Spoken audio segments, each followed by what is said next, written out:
ভূত। কেউ বলবে এসব ছাইপাশ, আবার কেউ বলবে সত্যি। এসব নিজে না দেখলে কখনোই বিশ্বাস করা যায় না। ভূতপ্রেত নিয়ে বিজ্ঞানও রয়েছে কড়া যুক্তিতর্ক।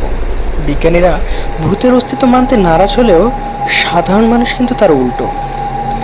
আগে মনে হতো গ্রামগঞ্জের মানুষই এসব বেশি মানে, কিন্তু না, এখন যেন ঢাকায় ঠিকানা পেয়েছে রাজ্যের যত ভূতেরা। আচ্ছা, এমন কিছু ভূতের বাড়ির গল্প যেটা শুনে ভয় পেতে পারেন আপনিও। গল্প শুনে আপনার মনে হতেই পারে আপনার ঘরেও আছে নাকি ভূত প্রেত। এমন ভূতের ভয় কিন্তু সত্যি আছে কিছু এলাকায়, যেখানে নাকি ভূতের বাড়ি ভেবে ছাড়ছে বাসা, আবার কেউ ছাড়ছে বিল্ডিং। চলুন তাহলে আর দেরি না করে শুরু করা যাক ঢাকা শহরের সারা জাগানো দুটি ভূতের বাড়ির গল্প। প্রথমে শুরু করি ধানমন্ডি 27 নং বাড়িতে ঘটে যাওয়া একটি অদ্ভুত ভূতের গল্প। অন্ধকার ঘর, গা ছমছমে সময়, শহরের অন্যতম জনপ্রিয় আবাসিক এলাকা ধানমন্ডি, যেখানে কিনা অ্যাপার্টমেন্ট খালি পাওয়া যায় না। এত মানুষের আনাগোনার মধ্যে একটি অ্যাপার্টমেন্ট এমন আছে যেখানে সবচেয়ে কম ভাড়ায় টুলেট ঝুলিয়ে রাখা, তাও নাকি ভাড়াটিয়া খুঁজে পাওয়া যাচ্ছে না।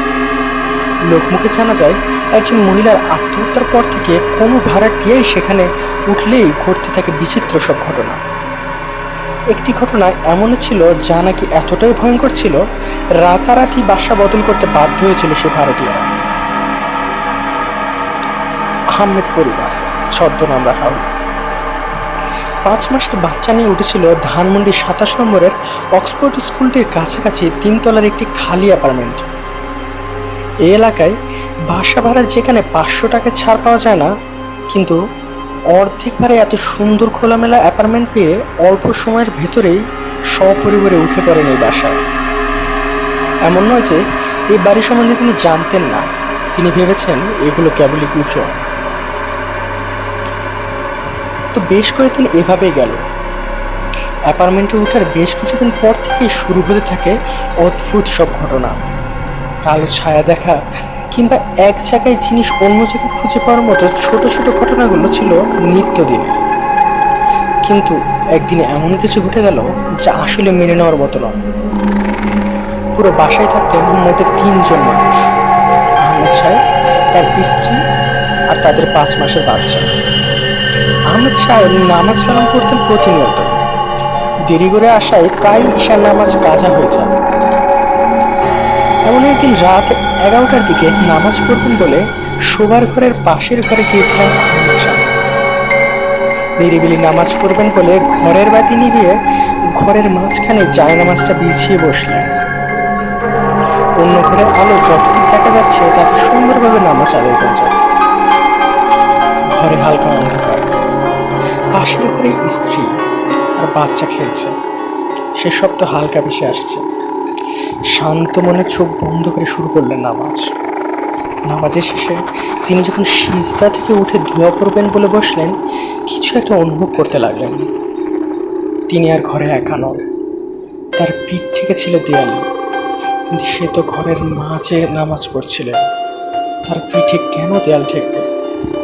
এমনটা ভাবতেই তিনি চোখ খুলে ফেললেন আর অনুভব করলেন তার কানের কাছে কেউ যেন বিড়বিড় করে বলছে। পেছন ফিরে নাকি তাকাবার শক্তি ছিল না তার। এরপর আর কিছু জানা যায়নি। এই ছিল ধানমন্ডি 27 নং বাড়ির গল্প। এমনই অদ্ভুত ঘটনা ঘটেছিল সেদিন। যাই হোক, পরবর্তী ঘটনাটি মিরপুর একটি ভূতের বাড়িতে। ঠিকানাটি গোপন করা হলো। অন্ধকারে একজন মানুষ। কি এমন হয়েছিল সেদিন? 10-12 বছর আগে সারা দেশে আলোড়ন সৃষ্টি করেছিল যে ঘটনায়, সেটি হলো 2 বোন রীতা আর মিতার গৃহবন্দী হয়ে থাকা। শুধুই কি তারা বাসা থেকে বের হতেন না, নাকি ছিল আরো অন্য কিছু? কি এমন হয়েছিল সে বাসায় যার কারণে ভূতের বাড়ির তকমা লেগেছিল? মিরপুর 6 নম্বর সেকশনের সি ব্লকের 9 নম্বর রোডের এক বাড়ির গল্প। দুপাশে রাস্তা আর 2 পাশে বহুতল অ্যাপার্টমেন্ট। ওই বাড়ি থেকে উদ্ধার হয়েছিল প্রকৌশলী মিতা আর তার চিকিৎসক বোন রীতা। এখন আর ওই বাড়িতে থাকে না তারা। জঙ্গলাকীর্ণ হয়ে পরিত্যক্ত পড়ে আছে কোটি টাকার বাড়িটি। কিন্তু একসময় এই বাড়িতেই নাকি ঘটতো নানা ভূতের ঘটনা। বাবা মারা যাওয়ার পর থেকেই নাকি বৃদ্ধ মাকে নিয়ে এই বাসায় দিন রাত পার করতেন রীতা আর মিতা। বাসা থেকে নাকি বের হতেন না তারা। একদিন অদ্ভুত কিছু নজরে পড়ে প্রতিবেশীদের। তারা বলেন একদিন মাঝরাতের দিকে নাকি এই দুই বোনকে মাটি খুঁড়তে দেখা যায়। দেখে যেন মনে হয়েছিল কোনো কবর খুঁড়ছেন তারা। এলাকাবাসীর সাথে সাথে পুলিশে খবর দেয়। পুলিশ আসার পর জানা গেল তাদের মা মারা গিয়েছেন এবং বৃদ্ধ মাকে তারা নিজেই কবর দিতে চেয়েছিল বলে মাটি খুঁড়ছিল। অনেকে বলেন সেই থেকে নাকি তাদের বাড়িতে ঘটে যাওয়া শুরু করে নানাবিধ ভুতুরে ঘটনা। রীতা মিতা অলৌকিক উপায়ে তাদের মাকে ফিরে পেতে নাকি করে যাচ্ছিল নানা জাদু আর তপস্যা।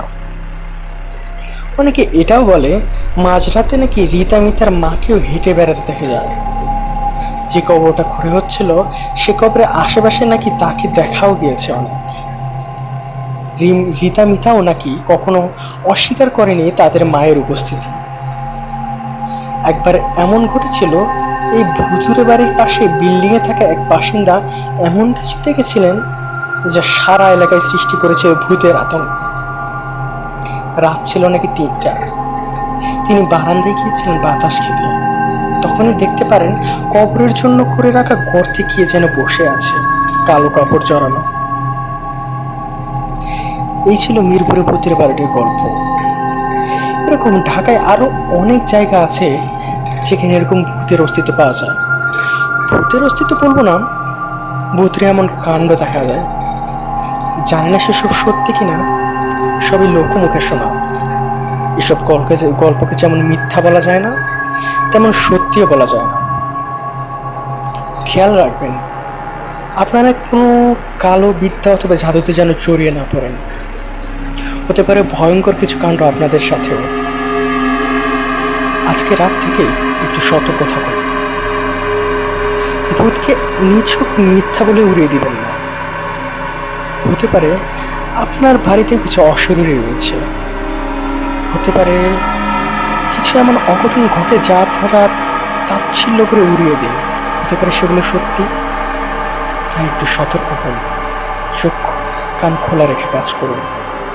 আর ভূতকে বিশ্বাস না করলেও তাচ্ছিল্যভাবে উড়িয়ে দিবেন না। ধন্যবাদ। আজকে এ পর্যন্তই। পরবর্তীতে আবারও আসবো নতুন কোনো সত্য ঘটনা নিয়ে। সাবস্ক্রাইব করে পাশে থাকবেন। আজকের ভূতের আসর এ পর্যন্ত।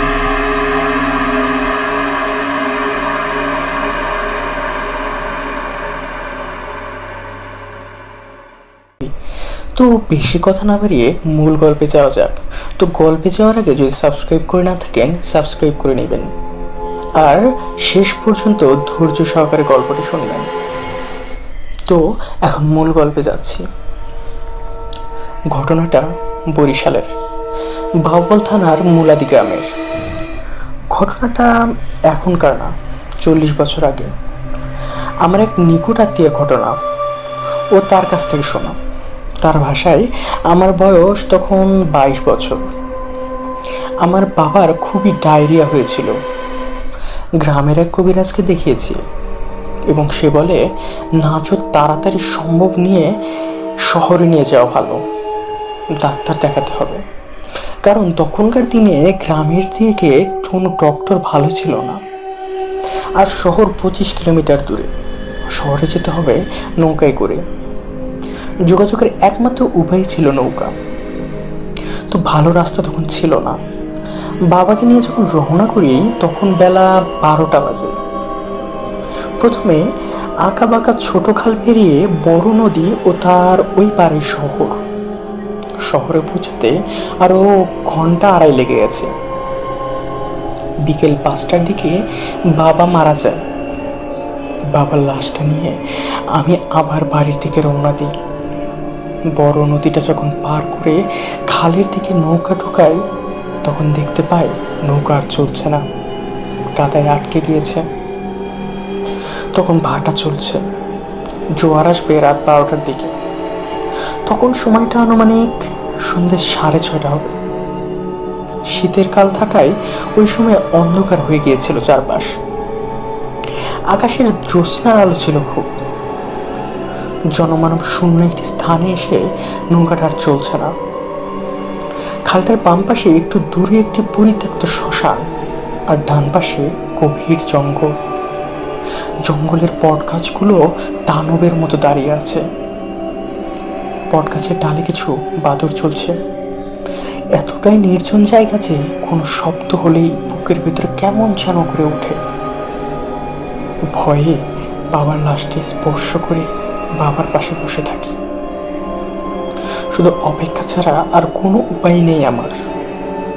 একটা চাদর দিয়ে বাবার লাশটা ঢেকে দিয়েছি। রাত যত বাড়তে থাকে ভয় ততটাই তীব্র হতে থাকে। মনে হয় জঙ্গল থেকে কিছু একটা বোধহয় বের হয়ে এসে আমাকে ধরবে। হঠাৎ লোকটা কেমন যেন একটু দুলে উঠল মনে হলো। আমার মৃত বাবা নড়ে উঠেছে। বাবার ঠান্ডা শরীর থেকে হাতটা সরিয়ে নিয়ে দোয়া যতটুকু সবই পড়তে চেষ্টা করেছি, কিন্তু ভয়ে কিছু মনে করতে পারছি না। ইচ্ছে করছিল চিৎকার করি বাঁচাও বাঁচাও বলে, কিন্তু আমি জানি আমার এই চিৎকার কারো কানে পৌঁছবে না। না পারছি এখান থেকে যেতে, না পারছি থাকতে। নিজের প্রীত বাবাকেও ভয় লাগছে। আনুমানিক রাত 12টার দিকে, না 11টার দিকে হবে, একটা ছায়া দেখতে পেলাম। বট গাছের আড়াল থেকে বেরিয়ে আমাদের নৌকার কাছে আসলো। ও আমাকে জিজ্ঞেস করলো, তুমি কোন দিকে যাবা? লোকটি একটা চাদর গায়ে জড়িয়ে আছে। তার মুখটা চাদর ঢাকা ছিল। লোকটি ইশারা দেয় যে এই দিক দিয়ে গেলে ওই দিকেই আমরা যাচ্ছি। লোকটিকে বললাম, জোয়ার আসলে যাব।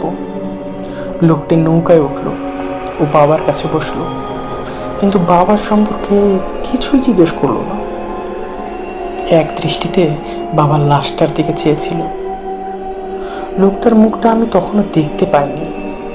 এই গহীন জঙ্গলে এত রাতে তার আগমনের কারণটা পর্যন্ত জানতে ইচ্ছে করে আগমনে শান্তি পেয়েছি। রাত 12টার দিকে জোয়ার আসলে আমি নৌকাটা চালাতে শুরু করি। নৌকা যত সামনের দিকে যাচ্ছে ততই একটা গন্ধনাক লাগছে। ধীরে ধীরে গন্ধের তীব্রতা বাড়তে থাকে। কিছু কচুরিপানা, কলা গাছ, বড় একটা গরুর ফুলে থাকা দেহ একসাথে জটলা করে এমনভাবে নৌকার সাথে আটকে গেছে যে আমি অনেক চেষ্টা করেও নৌকাটাকে কিছুতে সামনের দিকে নিতে পারছি না।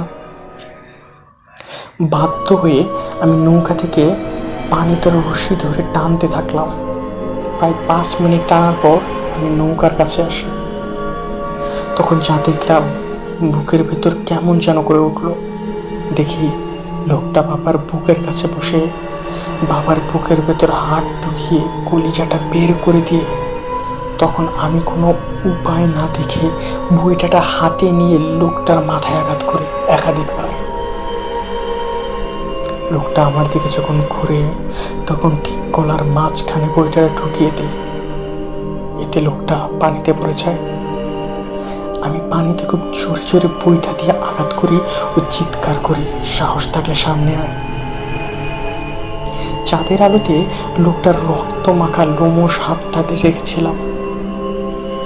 বড় বড় নখ আর কঠোর ঢোকানো চোখের নীল আভা মনে পড়লে বুকটা শুকিয়ে যায়।